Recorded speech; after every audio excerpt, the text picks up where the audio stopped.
أول ما يدخل حياتك تحس إن أخيرا الدنيا بتطبطب عليك، تضحك وتتحمس وتحس إنك متشاف ولقيت حد شبهك، بس بعد شوية بتحس إنك تايه.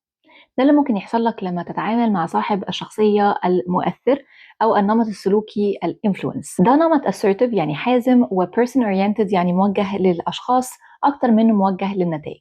المؤثر شخص اجتماعي بطبعه، بيحب الناس والتفاعل ويحب يكون محبوب، ويتغذى نفسيا على التواصل مع الآخرين. طاقته بيستمدها من الناس مش من العزلة ولا الهدوء. بيحب الكلام والضحك والقعدة اللي فيها ناس. الصمت الطويل ده بالنسبة له عقاب وبيتعبه، والوحدة بتستنزفه. حماسي متفائل وبيشوف البوتنشال اللي في الناس مش المخاطر اللي ممكن تيجي منهم. يحب جدا يشجع اللي حواليه.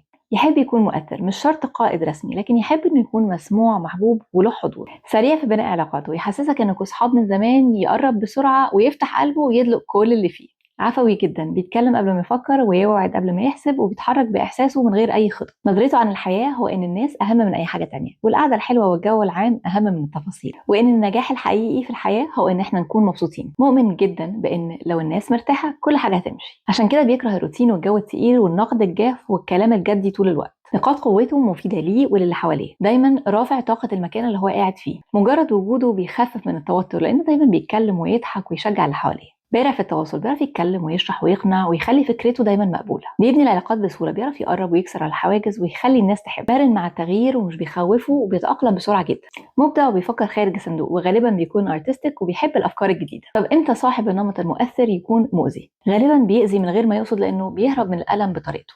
فهتلاقيه بيهون من مشاكله ومن مشاكل الناس اللي حواليه. لما حد بيوجعه أو بيتحط في مشكلة هتلاقيه بيضحك ويهزر ويقلل من الموضوع بدل ما يواجه ويشرح، وده بيسيب مساحة للقيل والقال والميس اندرستاندينجز. بيوعد كتير وممكن يبان انه غير ملتزم. هو حقيقي بيوعد من قلبه، بس من غير حساب، ووقت التنفيذ ممكن ما يقدرش، مش لانه مش مهتم، لكن لانه بيتحمس للحظة وينسى بعدها، فيوجع اللي قدامه مع ان نيته ما كانتش كده. بيتجنب المواجهة لانه مش عايز يزعل حد، فهتلاقيه بيهرب او يختفي او يغير الموضوع تماما. احيانا تحس انه سطحي ظاهريا، لانه مرح زيادة عن اللزوم ومش عميق، مع ان جواه مشاعر كتير جدا عميقة، بس بيخاف يطلعها عشان خايف من نظرة الناس ليه، وخايف الناس تفقد حبها ليه. لو اتضغط او اتحط في مشكلة هتلاقيه غالبا بيضحك اكتر، بيهزر، بيشتت نفسه، وغالبا هتلاقيه بيختفي وبيهرب من المواجهة، بيدخل في الفلايت مود اللي هي الهروب. طب ازاي اتعامل مع شخصية صاحب النمط المؤثر؟ ابدأ بالعلاقة. قبل ما تطلب اي طلب او تنقده، ابني معاه علاقة يكون مطمن فيها.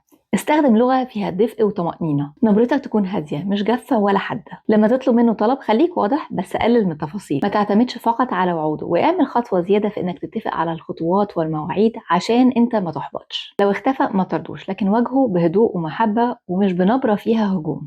استخدم I statements وقول له أنا محتاج وضوح. لو التعامل معاه مرهق ليك لأنك مش قادر تفهمه أو تتأقلم معاه، حط حدود بمحبة، من غير قسوة ومن غير إقصاء من حياتك. النمط المؤثر مش سطحي ولا مستهتر ولا فاضي، هو شخص بيخاف من الوجع، فبيلبس ضحكة وبيهرب من المواجهة. لو عنده وعي يبقى مصدر طاقة وحياة وإلهام، ولو ما عندوش وعي للأسف بيبقى مرهق ومحير جدا للي حواليه. دورك مش إنك تسيبه أو تهرب منه أو إنك تقبل كل تصرفاته، لكن إنك تفهمه وتتعامل معاه بحدود ووعي. استنوا الكلام على الستادينس أو النمط الثابت، أهدى نمط وأكتر نمط بيشيل في قلبه. لايك ذس فيديو لو عجبكم عشان ده بيشجعني جدا، وفولو للصفحة عشان تشوفوا اللي جاي. لو عايزين تتواصلوا معانا ابعتوا لنا على صفحة أو على رقم الواتساب.